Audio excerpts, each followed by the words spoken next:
So a few things under the hood. This is the engine battery used to start the main motor. The motor's dead, and it won't start. This is where you're going to go to jump it.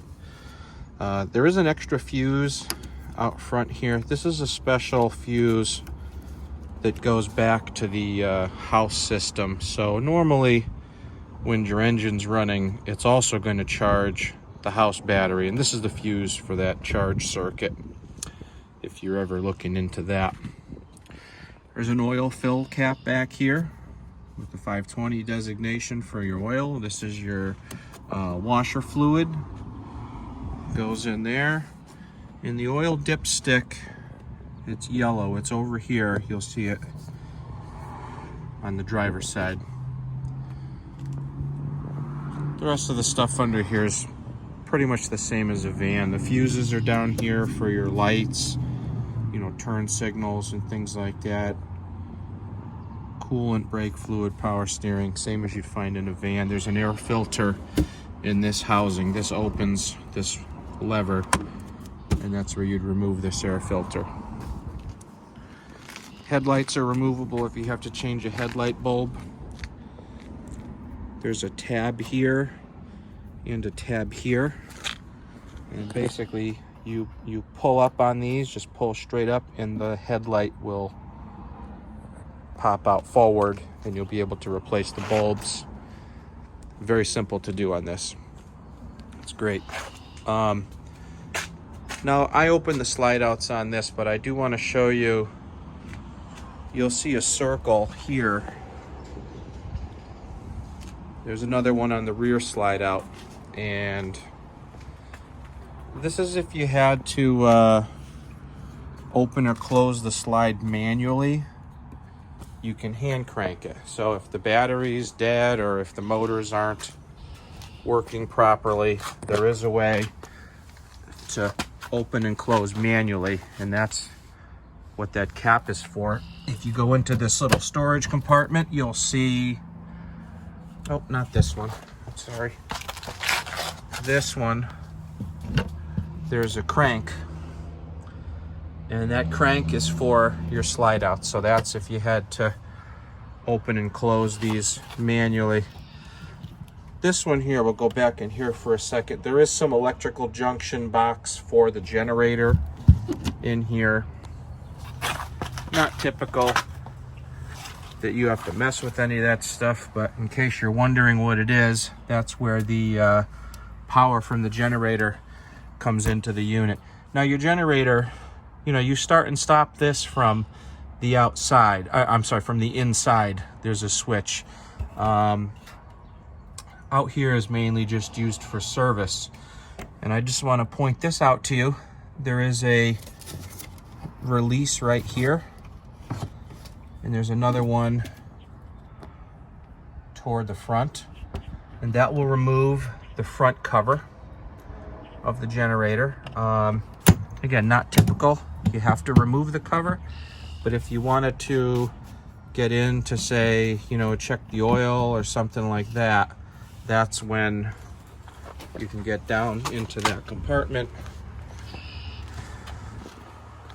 Back here, this is an inlet if you got cable. You want to hook up to cable. Down here is the main electrical connector.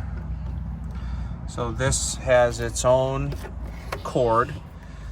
There's about 20 feet of cord in there that pulls out. And this is the RV 30 amp plug. This is what you find at all your campgrounds, is that style plug. And this is only 110 volt, so even though it may look like a dryer plug, it's important that you never plug this into a dryer plug, because that's 240. And your camper is only 110. So that's standard on pretty much all RVs. And there is an adapter that we give you so that you could take this and plug it into a regular 110 outlet. If you go to someone's house or something like that, you can basically, plug it into any outlet, and you'll be able to use it. You close the door and then let the cord pop out that way too. So that's your electric Up here is where you connect your hose. So this is for water, and this just uses a standard, a standard hose you'd have at home is what you screw in. And in here you'll see a series of valves. There's also a diagram in here too. And once you connect your hose, you need to configure these valves to what you want to do. So you'll see pump city pressure. That's your normal position. That's where you're going to leave the valves, which, as you can see, it's up and down for both valves. And that allows any water that comes in to directly go to your sink, faucets, etc. The second position you'll see says tank fill. And the tank fill allows water to fill your storage tank. So that's if you're going to travel or you're going to a state park where they don't have water. To put water in your system, you'd connect your hose and you would turn this to the tank fill position. And that'll take, 10 minutes or so to fill that tank. Once it's full, there's an overflow and it'll start spilling out onto the ground. And once you see that, you can shut the hose off and immediately return these valves to the pump city pressure mode right there, okay? And that'll allow you to use your onboard water also. That's the pump mode. So pump and city pressure both use the same configuration. So 99% of the time, these valves will always be in that first position there. If you want to fill the tank, that's when you go to that second position, tank fill. The last mode there, you'll see winterize. That has its own position. There's also, you'll see a cap back there. And that mode is only used, when you winterize the unit. That's before it freezes, before you put it up for winter or whatever. That's when you winterize this with antifreeze. And that's when you use that third mode. That's a more involved process. We'll save that for another day. But I just want to show you where the stuff's kind of located. There's some other stuff in here too. There's a waste hose in here. There's also another socket and a tool here. Yeah, in here is your hose is in here. There's also, you'll see a short hose not going anywhere. That's a winterized tube that's left over from winterized, so we'll leave that in there for you. So down here is, this is where your wastewater drains from the unit. So this is where you would attach that hose we just showed you. You take your cap off and you screw in that hose to where the cap goes. And then you have two valves. You got a gray and a black. So gray is your sink and shower, and black is the toilet. And on any RV, you always empty the black water first, followed by the gray water. You do the gray water second. And there's a gauge inside also you can use to see when the tanks are full and they need to be emptied. So in this compartment, there's another tool left over. That T-handle is to remove the hubcaps. And on this RV, the hubcaps, there's two dummy nuts. You'll have to tap them.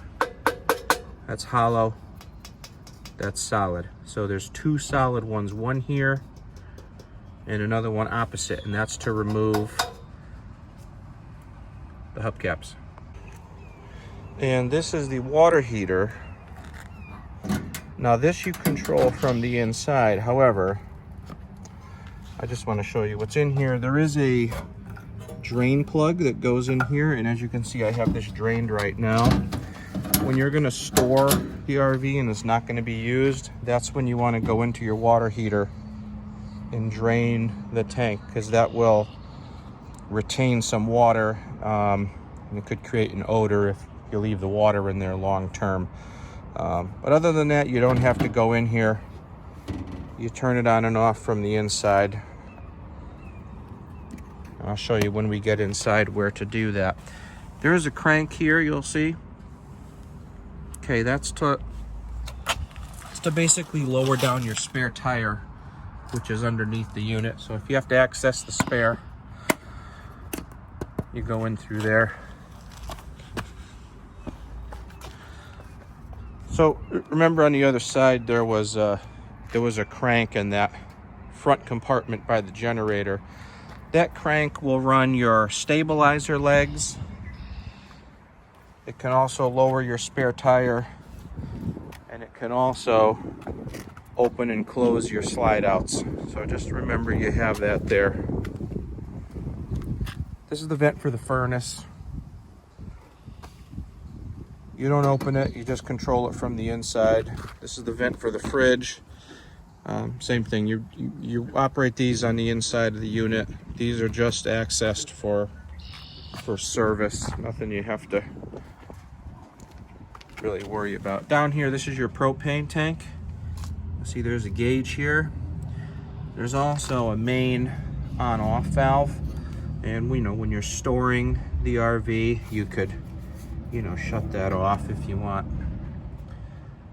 There's also a tap here, and this tap you can use to hook up a little grill outside. If you had a little Coleman grill or something, you can tap it into that, so you don't have to carry extra bottles of gas with you. Okay, so this switch here, this is to, open and close your step. So that's the black switch. It's not labeled, but kind of self-explanatory what it does. Down here you'll see battery disconnect. Got a red light right now, and you'll see it says use and store.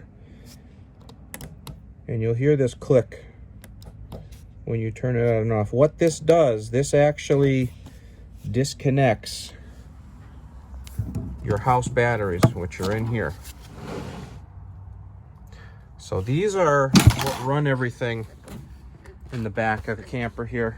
And on any RV, when you're not using the RV, you're going to want to remember to shut those off. Otherwise, these batteries will go dead when they sit. So just kind of keep that in mind. These are just light switches. They turn on overhead lights. There's an outside light up there. All right, walking around here. So up here, these are your holding tank gauges. These basically show you how much water you have in your holding tank. Now, some of the stuff here is not used because these are generic panels. So, there may be some items here that don't get used. I'll try to go over everything for you. Your LP, BAT, these are all buttons. So if you want to check, say how much fresh water, you would push fresh. And see, it says how much black water, you push gray to tell you how much gray water. Remember, fresh is your clean water, black is your toilet waste, and gray is your sink and shower waste. BAT will show you approximately battery level, and that shows full. LPG, that's propane, that's showing 2/3 full. So that's kind of the main gauge for everything inside here, tell you how much, how much water you have. Okay, you'll see right here it says water pump. The water pump is your pressure pump. That's used to create water pressure. And the pump you turn on when you're boondocking or you're in a state park, okay? So say you're gonna use this Remember, you've already put water into your tank. To actually use anything inside the RV, you have to turn the water pump to on. Now, if you leave this connected to a hose, you don't need the pump. So when you go to a campsite and they have a hose and you connect to the hose, you don't have to switch the pump on. So the pump is only when you're standalone camping, boondocking or in the woods. And this is there's a little light there too to remind you that it's on. You can leave it on the whole time if you want when you're camping. It'll run and shut itself off once it builds pressure. These next two switches are for your water heater, and I mean, 2 modes. You can run this on LP gas or electric. LP gas will work anywhere. You can flip that switch. That'll fire up using propane. And electric will make hot water, but for that you have to be plugged in. Okay, so that's only working when you have electric to plug into. The LP gas will work anywhere. The electric you have to be plugged in for. And when you turn the water heater on, it takes about 20 minutes to heat up. So you have to turn that on ahead of time. And the same thing, you can leave that on the whole time you're camping, basically, as long as there's water in your system. You don't want to turn them on with a dry system because you can damage the water heater. So always make sure you have water in your system. Go to the sink, turn the sink on, make sure you got hot water coming out before you switch these on, just as a safety check. There's a button up here for a tank heater, which doesn't do anything because this camper does not have the tank heaters currently installed. But this is I guess if you wanted to add the tank heaters, it's pre-wired for you. This is to start and stop your generator. When you go to start one of these, you always hold it to stop first. And you see the light comes on. You want to hold this about 10 seconds. And what this does, this primes the fuel system so it starts quicker. Okay, now we'll go to start. And you can see that it starts up almost instantly. So always remember to hit stop and prime that first. So when this generator runs, you'll notice a couple things. One, it's going to charge your battery for you. You can also run your microwave. You can see the microwave just came on. Or you can run your air conditioning. Now, as you can see, when the generator starts, you have to wait 30 seconds before these things come on. It's on a delay, so you don't have instant. You got to start it. Said wait about 30 seconds, and then this stuff will start to kick on for you. I'm going to shut this down for a second. So your fridge, there's a button here. This is to open and close your doors. Those are the locks. This is turned off right now. Normally with this fridge, you're just gonna, that's your power button, that turns it on, and you should see auto. If you don't see auto, then hit this second button to auto. You always want it to start in auto mode. And what auto does, auto will try to run it on electric if it's available, but if you don't have electric, it goes to gas, and it will switch back and forth by itself as is needed. And that's the best way to operate this fridge. That'll allow you to run it on the road overnight, boondocking. It can run on propane. They last a long time on propane. They don't use a lot of propane. So that's a great way to run this, is just leave it on the auto. You can manually switch it to gas, and that's what the second button is for. The only time you would do that is if you had a power conservation issue. If you were trying to limit how much electric the camper was using, you can manually take this out of electric mode, and that forces it to gas all the time. But normally, leave it on auto, just turn it on and off. That's going to work fine for you all the time. There's another switch you'll see kind of hidden over here, And you'll see this has climate control. Well, what that does for summer months, that heats up here where the door closes. You'll see some condensation here, and if you turn this on, it turns on a heating element that will heat that. That's where these gaskets come in and close, so just so you don't have like water, you know, condensation dripping there and stuff like that. In the back of the fridge, you'll see this little clip that's back here. This is the temp sensor for the fridge. These fall off sometimes. If you see that laying there, just stick it back on the coil. That sensor is, if you go down the road, sometimes those things pop off on you. So just check that periodically. You can also slide that up and down, and that's kind of the hack way to change the temperature in the fridge if you want it a little cooler or something like that. So this is a light switch for, you know, your rear ceiling lights here. This is your rear slide out. Whenever you're opening and closing the slides, by the way, if you can have the camper plugged into external power or have your generator running, they're going to operate the best, just because you'll have maximum power to the motors. If these sit for a while in one position, sometimes they do get stuck, so you may have to jog the switch back and forth one time to get it to budge. But it'll be pretty self-explanatory. If you see that happen, you'll know, like, kind of common sense, like, oh yeah, let me try it the other direction. But you basically just hold it down, and that's what moves this thing in and out. So this is just running on battery now.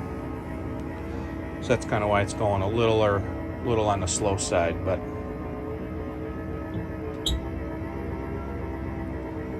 we'll let it come in all the way.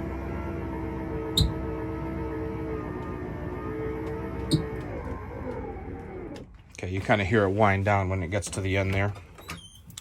There's a switch here. This is to turn on the hallway light. Up here, there's a switch for the fan. You can click that on. That's like an exhaust fan. There's another switch here for the ceiling light. There's another switch down here, and that's a second switch for the water pump. So if you get in here to use the toilet and you've forgotten to turn your water pump on, you know, up there, that's a switch you'll be able to turn on while you're in here. So kind of a second switch. There is an outlet back here, and this is kind of important to know, this outlet, because this is the GFI outlet in case something, you know, gets wet. And in an RV, all of the outlets are connected to that. So if something's not working, you have to basically come in and check that outlet. Last is the handle. This is to flush the toilet, and this is really simple. If you pull it halfway, that fills the bowl with water and all the way flushes. So the RV toilets, they don't automatically fill up like at home. You have to manually fill it. So that's what that halfway position is for. This is the thermostat for your heating and cooling. Pretty self-explanatory. If you want heat, you just flip it to furnace, set your temperature. If you want air conditioning, you slide it to cool and you set your temperature. So that's pretty simple. Now, when you're operating your generator and you want to run this AC, you have to do what's called a staggered start. And what that does, that helps the generator with the load of the AC, because the AC is really the biggest user of power in this thing. And just so you're not turning it on and hitting the generator with a huge surge, if you do what we call a staggered start, it's going to be better for the air conditioner and the generator in terms of longevity. Normally when you're plugged into power, you know, you just flip it to cool and boom, you're up and running. If you're on a generator, you want to do it a little differently. And what you want to do is first start the fan and then start the cooling. So you'll see here there's a button. It says fan on and auto. So it's really simple. To do a staggered start, you're going to basically turn the fan on first, give it a few seconds to start, then put it on cool. Okay? And this way you're not trying to start a compressor and a motor at the same time. And it's just better for the system if you can do that. I'm going to start the generator. I'll go over that with you. Now I just had this running, as you know, 5 minutes ago, so I don't have to prime it this time, you know, hold it to stop. It should just start if I just start it. But you know, if this were to sit for overnight and it's a cold start, that's when you want to remember to do the prime. Now remember, right now we don't have power. We have to wait about 30 seconds. I always look at the microwave. That's an easy way to tell when your power comes online, because you'll see the clock light up. All right, so clock's on. Now we have power. So say I want to turn on the air conditioning here. Again, we're going to do the staggered start. Oh, there's also a high and a low for the fan too. Low's great at nighttime. You can put it on low. You quiet it down a little bit and make a little less noise. So flip this up to on, and that starts the blower. So now we're circulating air. So that's stage one, and then put this up to cool, and you hear the generator had a little surge, and now we're running on, now it's full. Now we got the fan and the compressor started here, and you know, we didn't murder the generator that way. So just kind of keep that in mind. You can remember to do a staggered start. It's better for the system. Turn that off, turn that off, that'll shut it down. When you turn your generator off, always make sure like this is shut off first. Okay, so always shut everything down first, and then you can stop your generator. All right, a couple things up here. I mean, this is pretty much the same you'd have in a van. There's a couple add-ons I want to show you. There's a little light down here. It says entrance step. Now, this light doesn't connect to anything. All it does, when you turn the key on, it turns red, and that's it. Even after you close the step, it stays red. It's just a visual prompt reminding you to make sure you've closed the step. So if you see that red light on, it doesn't know if your step's open or closed. It's just a visual cue to you just to go, oh, did I close the step? And you can go check it at that point. So that's what that is. There's also an antenna, and I'm going to show you the antenna on the roof. And that's another thing you should check before you drive away. Just make sure that you've lowered the TV antenna. This box here, this is a brake control if you were to ever pull a trailer. This is offline. It doesn't light up until you plug a trailer in. But if you're wondering what it is, so that's what that is. So there is a button here. You'll see it says emergency start. And if you listen, you'll hear a clicking noise. That is a jump start solenoid for the engine. So if you get in here one day and your engine battery is low or dead, that's when you can use the emergency start. And to do that, you would hold this down and turn the key simultaneously, and that jumps all the batteries together to help spin the engine to get it started. Of course, once it starts, it's gonna automatically start to charge everything. But that's a great feature to have, the emergency start button. Save you from having to get a jump. There's a button on the stalk here, and this says overdrive, and when your engine's running, if you tap it, you'll see it'll say overdrive off. And then it goes back to normal. The overdrive off is used, you know, if you're going down a long hill and you want to try to slow yourself down without using the brakes the whole way, that's when you can use that OD off. If you ever pull a trailer and you're on a hill, you would also turn it off, because that's going to give you a little more torque going up the hill.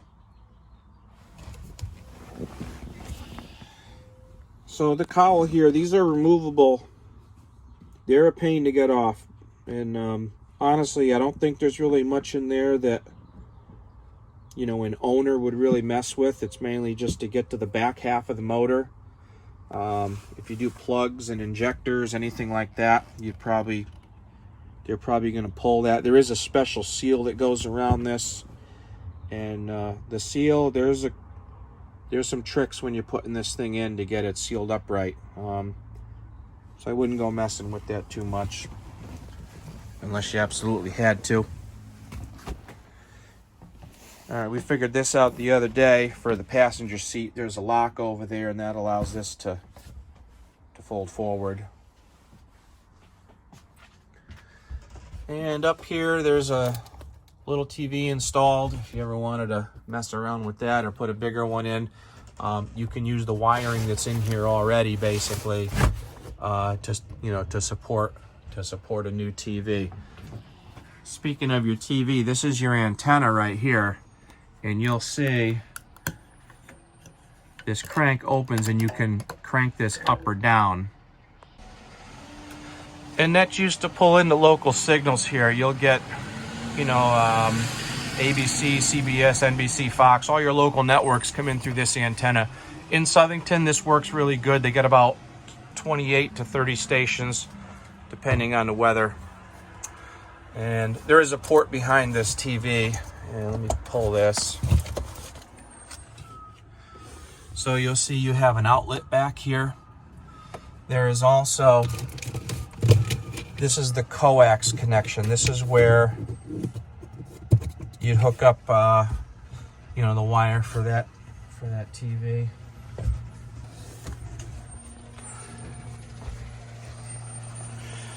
There's also a coax connection over here.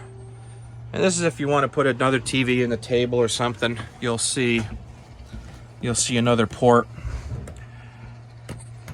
One thing I want to point out, you'll see there's a green light and there's a button.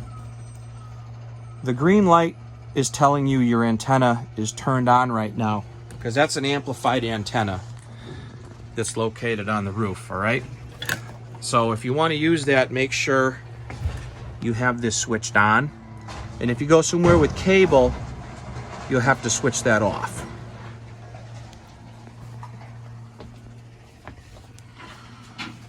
All right. Couple last minute things here. We got the couch, and this, you know, you just pull up and out, and that lowers it to a bed. There is some storage under there along with the seat belts. These just basically lift up for storage, and again, you have seat belts as well. The stove, these are gas fired. These do not automatically start to run this stove. You're going to need one of those like long clickers. Basically, you turn this to light, and you hold a flame here that will light the burner for you. The oven, same thing. If you use the oven, you're going to turn this to where it says pilot. You have to hold this in with your thumb and light the pilot, which is in the back. Kind of tricky to get to, but again, if you have one of those long clickers, it makes it a lot easier. So you're going to keep holding this in. You light the pilot, then you let it go. Then you can set your temperature, and the oven will start. When you're through with the oven, go all the way to off. So don't leave the pilot burning on there the whole time. Also, there's a fan up here too. So anytime you're using the stove, turn that fan on to help get this exhausted. Okay, I think that's everything we normally go through here. If you guys have any questions, remember you can call, email, or text. You can text our main phone number, and I get those right on my phone now too. So if we're closed and you have a question about something, feel free to send me a text. Last thing we're gonna do is go over opening the awning. And remember, to open the awning, we need to use this this wand here. So when you do the awning, start with the door closed and make sure if anyone's in the camper, they know not to come flying out. Because there is one point during the opening process where the canvas is low and the door may damage the canvas. So just make sure the door stays closed for the next minute. So first thing to do, there's knobs here. Make sure the knob is loose if it's not already. And here, make sure this release is up. I'm gonna do that on both sides. Okay, knob's already loose and the release is up.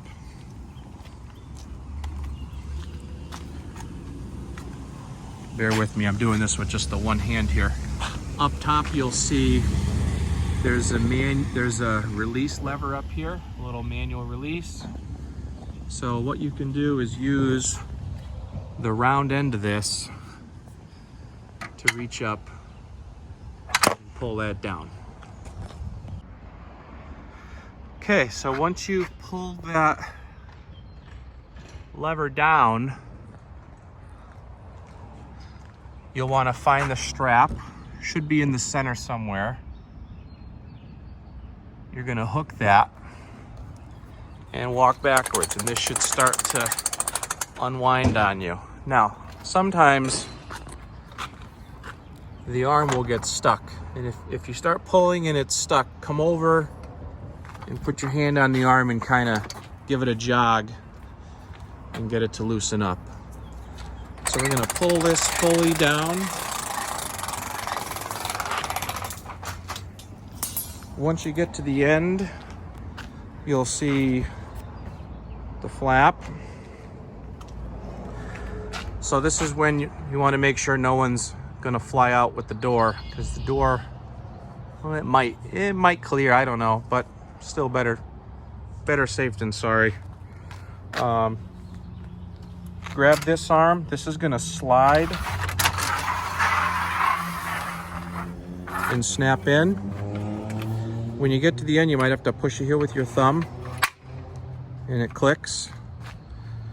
What you're gonna do now is tension the canvas. If you see there's like a bow in the canvas, pull down here.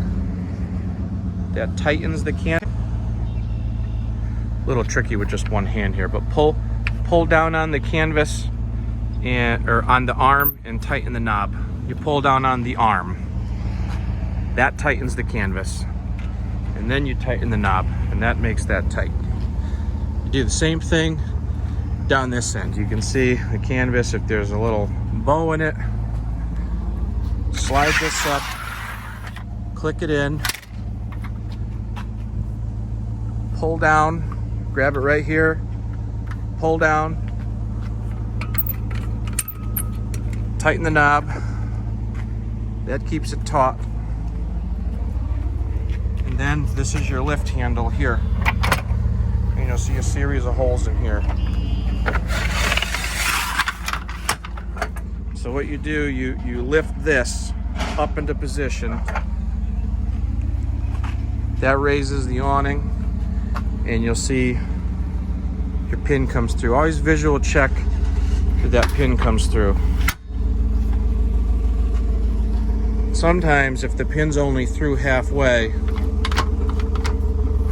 jog it back and forth, and that'll make sure the pin comes through the full length. Same thing on the other side. You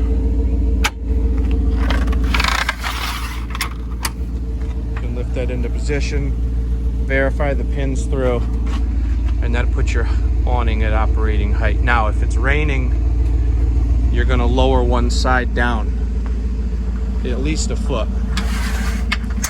You have to do this for water to run off. You also have to monitor this to make sure that it doesn't start filling up with water in the center, because the size of this awning is can collect water. So you'll always lower down one side.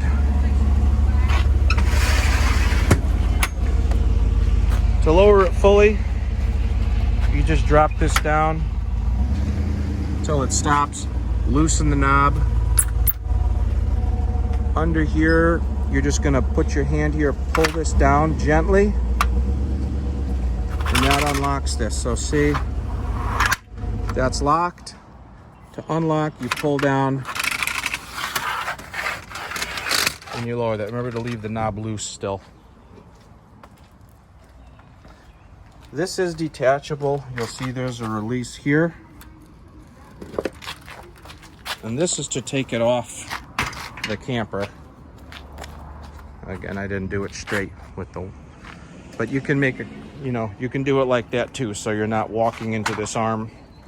If you do that, you just have to remember to stake this down. That's what the two holes are for. Safest way is to leave it on the camper. And remember, if it's windy or stormy, to close it. Never leave it open in a wind or storm. Loosen that. Remember, we're gonna pull this down gently, and I say gently because it's just plastic. You don't wanna, they break easy, so just, see, it only moves a little bit. Okay. And to roll this up, this strap, if you have two people, have someone holding the strap and have someone flip the lever. If you're doing it by yourself, you're gonna walk the strap over. I'm gonna wrap my hand once.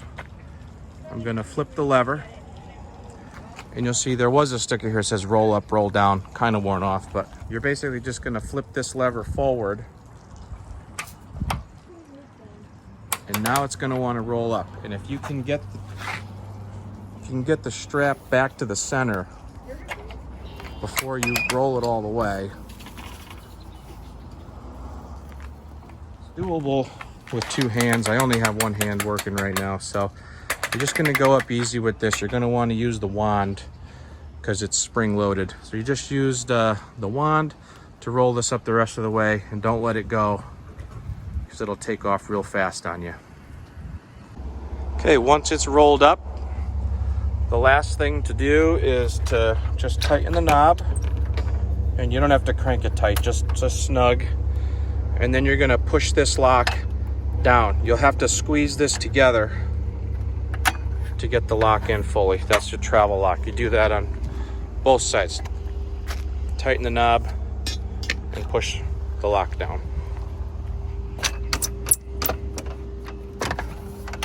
And then it's ready for travel.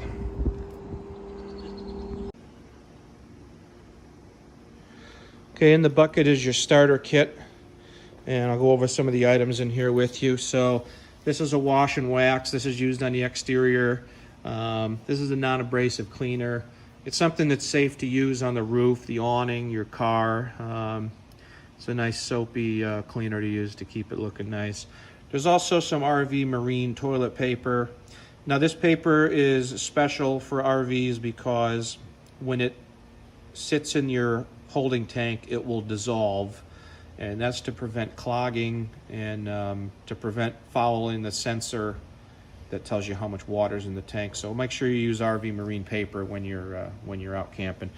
There's also a 25-foot freshwater hose, and this is just like a garden hose, except this is drinking water safe. This is what you use to put water into your camper.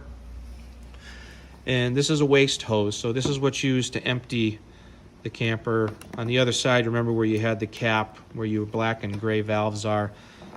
You take the cap off, this screws on, the other end goes into the port in the ground. This is the electric adapter. This goes on the end of the cord And this converts from a camper plug, which is a 30 amp, down to a 15 amp. So you can plug this in at home or with an extension cord if you need to. Inside this bag are 4 pouches or 3 pouches of the chemical for the toilet. And before you go camping, you take 1 pouch, you flush it down the toilet, and that stays in your holding tank while you're camping. The last item is the water pressure regulator. This screws on to the faucet at the campground before you connect your hose. And that's to limit the water pressure coming into your camper so that it doesn't damage anything inside the unit.